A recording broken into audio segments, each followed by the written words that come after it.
Halo, kembali lagi di channel saya. Saya Daniel Chris Petra Napena, NIM 68 2018-201. Di sini saya akan membahas tentang tindakan tidak ulet dan mudah menyerah. Nah, di sini saya punya 4 poin yang akan dibahas. Yang pertama itu definisi menurut KBBI dan menurut saya. Lalu yang kedua itu ciri-ciri, lalu yang ketiga contoh nyata, lalu yang keempat itu cara mengatasi. Nah, di sini saya akan membahas yang pertama dulu. Yang pertama, poin yang pertama itu definisi dalam KBBI dan menurut saya. Di sini saya akan membahas definisi dulu dari KBBI, dari ulet. Ulet itu di dalam KBBI kuat dan liat. Kuat itu tidak mudah putus dan tidak getis. Nah, kalau menurut saya, definisi menurut saya, ulet itu seseorang yang bekerja keras. Lalu yang kedua itu definisi tidak ulet. Tidak ulet berarti kebalikannya dari ulet, yaitu seseorang yang kurang bekerja keras atau tidak giat dalam pekerjaan. Lalu untuk definisi dari menyerah itu pasrah, berserah.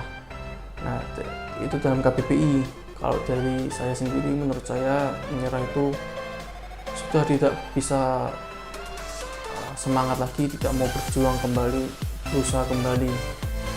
Lalu untuk poin yang kedua, ciri-ciri dari tindakan tidak ulet dan mudah menyerah. Itu yang pertama, bermalas-malasan. Yang kedua, sudah gagal tapi tidak mau berusaha kembali, atau istilahnya biasanya orang-orang biasanya sudah pasrah. Lalu yang ketiga, tidak mau belajar dari kesalahan. Yang keempat, selalu mengulangi kesalahan dalam pekerjaan maupun dalam organisasi dan lain-lain. Lalu yang kelima, tidak percaya diri. Yang keenam,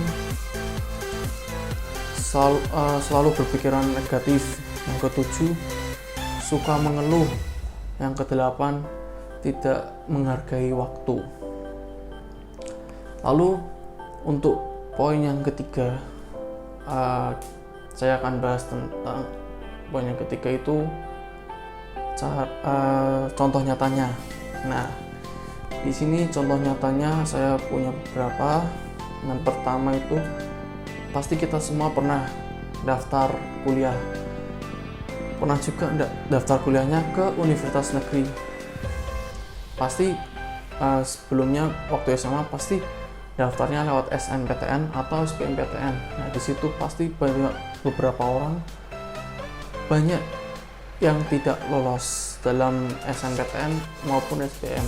Nah, di situ pasti banyak sekali yang posisinya down, lalu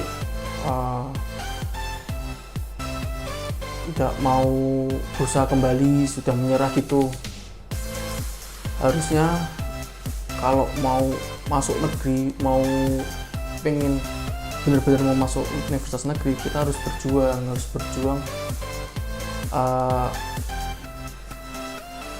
tidak melakukan kesalahan yang sebelumnya di SBM maupun SNMPTN. Kalau SNMPTN kan lewat nilai, kalau SBM kan tes. Nah, di SBM tersebut kita tidak boleh mengulangi kesalahan. Nah, itu agar kita bisa berjuang kembali untuk masuk di universitas negeri, kita harus berjuang di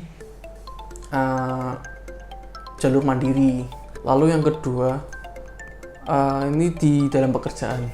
Pasti di dalam pekerjaan, di bos kita pasti mempunyai target tersendiri. Nah, di situ pasti banyak sekali orang yang di dalam pekerjaan sudah dikasih target sekian oleh bosnya, pasti ada suatu kondisi tidak memenuhi target tersebut. Nah, di situ pasti banyak orang yang mulai menyerah, patah semangat. Yang dulunya bekerja keras sekarang mulai turun-menurun, tidak giat lagi. Nah, di situ kita harus bisa bekerja keras untuk memenuhi target kita, harus bisa berjuang. Lalu yang ketiga itu saat ujian. Nah, di sini ujian banyak dari SD, SMP, SMA, kuliah, semuanya lah. Ujian untuk ujian beasiswa pasti ada suatu kondisi di mana kita tidak bisa mengerjakan ujian-ujian tersebut. Terkadang kita lupa untuk menjawab pertanyaan tersebut. Contoh ujian matematika, pasti banyak orang yang tidak bisa mengerjakan matematika sudah mulai pasrah di matematika karena kita tidak belajar dengan giat. Kita tidak sebelum ujian kita tidak belajar dulu, jadi harus belajar dahulu agar kita siap dalam mengerjakan ujian. Lalu contoh yang keempat yaitu saat interview kerja. Nah, di sini saat interview kerja banyak sekali orang yang tidak percaya diri. Pasti orang-orang itu suka tidak percaya diri dengan penampilannya, waktu ditanya juga belepotan menjawabnya dan sebagainya. Lalu yang terakhir yaitu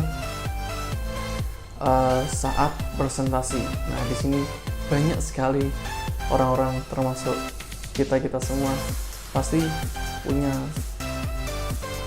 punya waktu presentasi, pasti tidak percaya diri dalam pembawaan materi, lalu pembawaan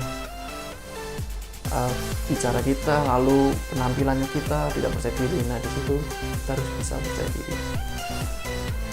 Lalu poin yang keempat terakhir, kita akan bahas tentang cara mengatasi.